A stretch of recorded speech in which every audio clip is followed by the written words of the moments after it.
Paano mo mapapataas ang ani ng iyong mga patatas? Ngayon, nais kong ibahagi ang isang simpleng teknik upang makamit ang mataas na ani ng patatas. Una, paghahanda ng mga binhing patatas. Hiwain ang mga binhi ng patatas sa maliliit na piraso na may tig-isa o 2 mata bawat piraso. Ibalot ang mga hiniwang piraso sa abo ng kahoy. Makakatulong ito sa mas mabilis na paggaling ng sugat at makakaiwas sa mga sakit na dala ng lupa. Ang abo ng kahoy ay nakapagpapataas ng potassium, nagpapalakas sa resistensya sa sakit at nagpapabuti sa taglay na almirol ng patatas.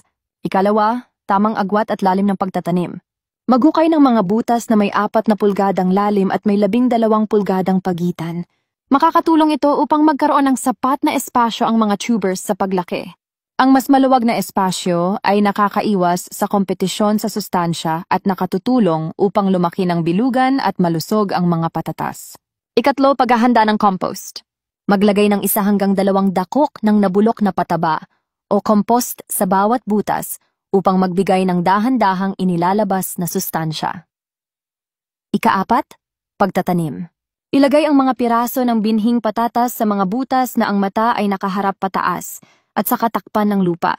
Magtaklob ng dayami sa ibabaw upang mapanatiling basa ang lupa at mapigil ang pag-usbong ng mga damo. Sa pagsunod sa mga hakbang na ito, maaari mong asahan ang masaganang ani ng patatas.